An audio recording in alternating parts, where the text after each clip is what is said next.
Chapter 17 The Hunting of the White Stag. The battle was over a few minutes after their arrival. Most of the enemy had been killed in the first charge of Aslan and his companions, and when those who were still living saw that the witch was dead, they either gave up themselves or took to flight. The next thing that Lucy knew was that Peter and Aslan were shaking hands.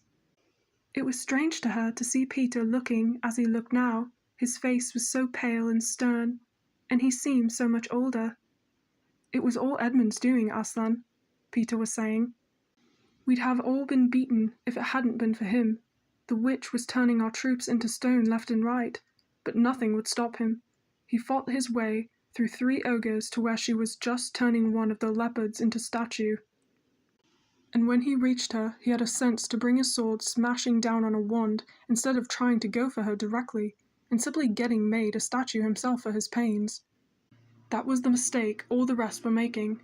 Once her wand was broken, we began to have some chance. If we hadn't lost so many already. He was terribly wounded. We must go and see him."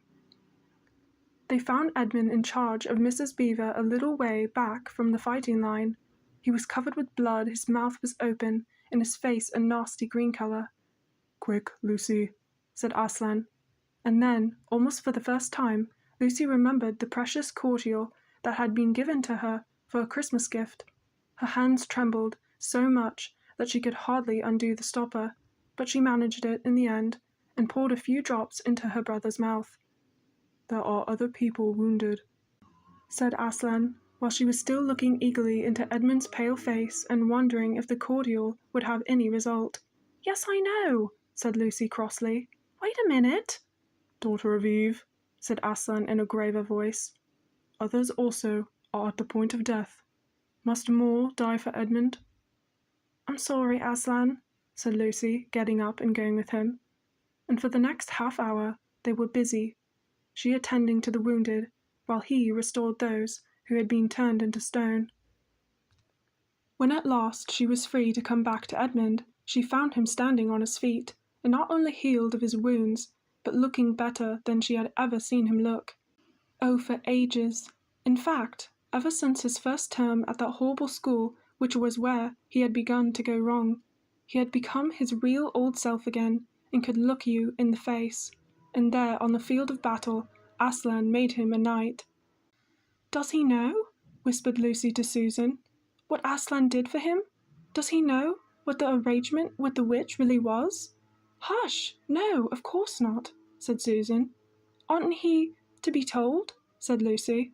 "Oh, surely not," said Susan. "It would be too awful for him. Think how you feel if you were he." "All the same, I think he ought to know," said Lucy. But at that moment they were interrupted. That night they slept where they were. How Aslan provided food for all of them, I don't know, but somehow or other they found themselves all sitting down on the grass to a fine high tea at about 8 o'clock. Next day they began marching eastward down the side of the great river. And the next day after that, at about tea time, they actually reached the mouth. The castle of 𝔚𝔬𝔢 on its little hill towered up above them. Before them were the sands, with rocks and little pools of salt water, and seaweed, and the smell of the sea, and long miles of bluish-green waves breaking for ever and ever on the beach. And oh, the cry of the seagulls! Have you ever heard it? Can you remember? That evening after tea, the 4 children all managed to get down to the beach again and get their shoes and stockings off and feel the sand between their toes. But next day was more solemn, for then, in the great hall of 𝔚𝔬𝔢, that wonderful hall with the ivory roof and the west wall hung with peacock feathers, and the eastern door which looks toward the sea, in the presence of all their friends, and to the sound of trumpets, Aslan solemnly crowned them and led them to the 4 thrones amid deafening shouts of "Long live King Peter! Long live Queen Susan! Long live King Edmund! Long live Queen Lucy!" Once a king or queen in Narnia, always a king or queen. Bear it well, sons of Adam. Bear it well, daughters of Eve, said Aslan, and all through the eastern door, which was wide open, came the voices of the mermen and the mermaids, swimming close to the shore and singing in honor for their new kings and queens. So the children sat on the thrones, and scepters were put into their hands, and they gave rewards and honors to all their friends, to 𝔚𝔦𝔱𝔠𝔥 the fawn, to the beavers, to giant Rumblebuffin, to the leopards, and the good centaurs, and the good dwarfs, and to the lion. And that night there was a great feast in ℚ𝔬𝔻, and revelry and dancing, and gold flashed, and wine flowed, and answering to the music inside, but stranger, sweeter, and more piercing came the music of the sea people.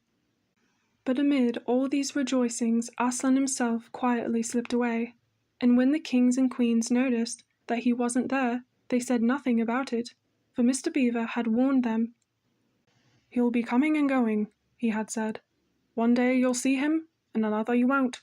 He doesn't like to be tied down, and of course he has other countries to attend to. It's quite all right.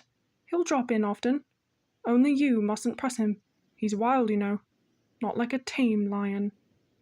And now, as you see, this story is nearly, but not quite, to an end. These 2 kings and 2 queens governed Narnia well, and long and happy was their reign.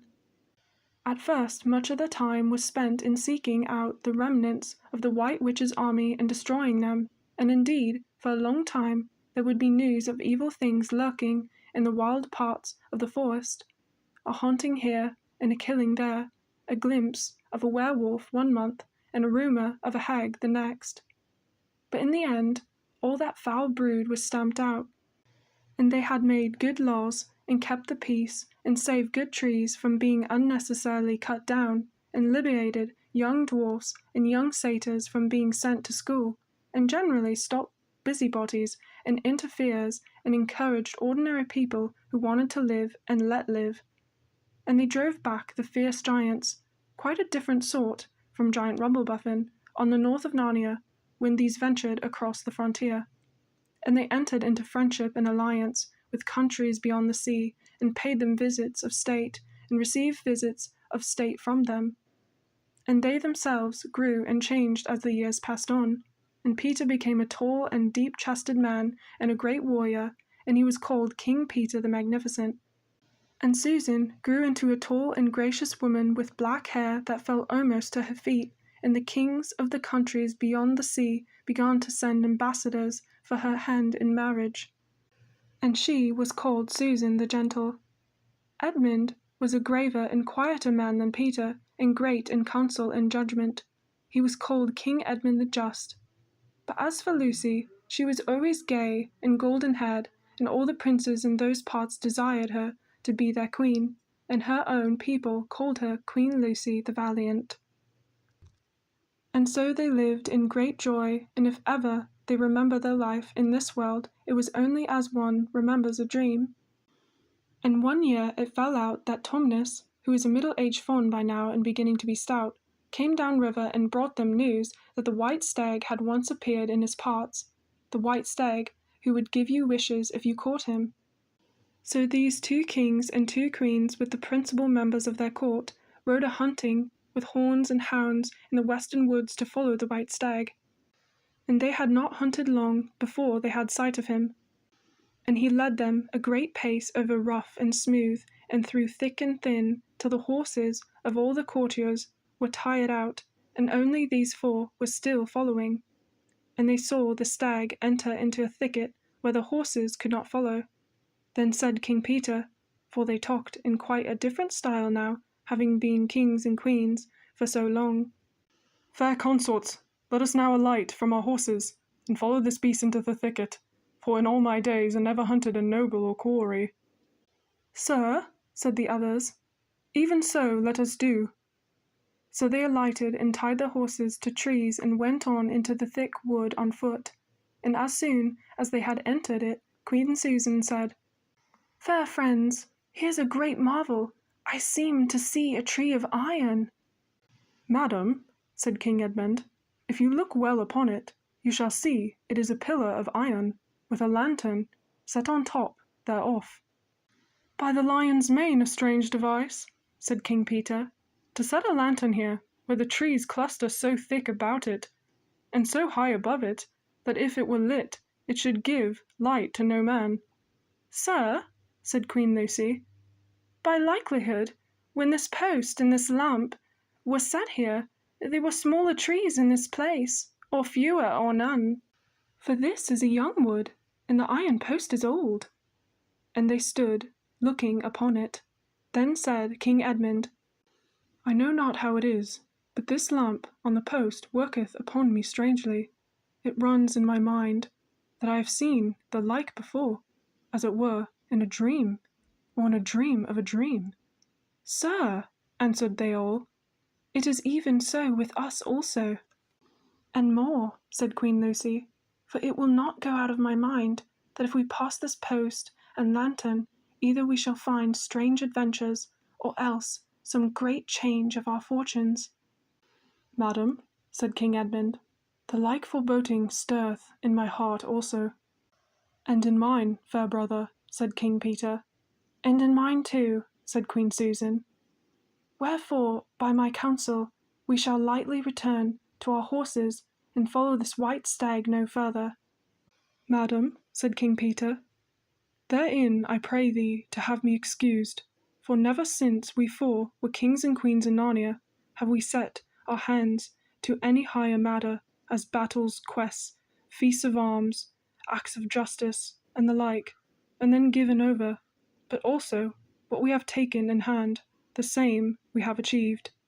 "Sister," said Queen Lucy, "my royal brother speaks rightly, and it seems to me we should be shamed, for if any fearing or foreboding we turn back from following so noble a beast as now we have in chase." "And so say I," said King Edmund, "and I have such desire to find the signification of this thing that I would not by my own good will turn back for the richest jewel in all Narnia and all the islands." "Then, in the name of Aslan," said Queen Susan, "if ye will all have it so, let us go on and take the adventure that shall fall to us." So these kings and queens entered the thicket, and before they had gone a score of paces, they all remembered that the thing they had seen was called a lamppost, and before they had gone 20 more, they noticed that they were making their way not through branches, but through coats. And next moment they all came tumbling out of a wardrobe door into the empty room, and they were no longer kings and queens in the hunting array, but just Peter, Susan, Edmund, and Lucy in their old clothes. It was the same day and the same hour of the day on which they had all gone into the wardrobe to hide. Mrs. Macready and the visitors were still talking in the passage, but luckily they never came into the empty room, and so the children weren't caught.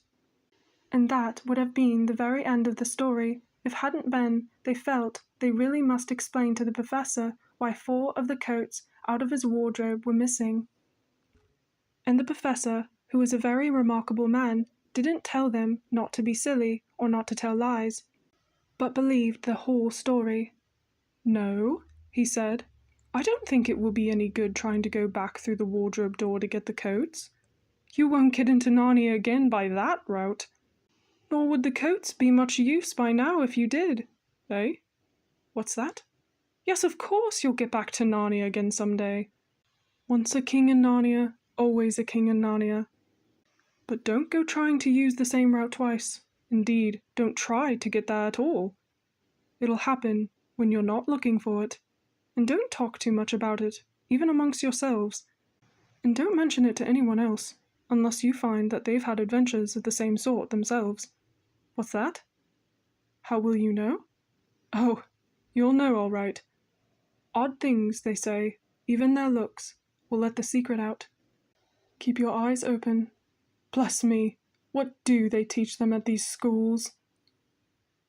And that is the very end of the adventure of the wardrobe.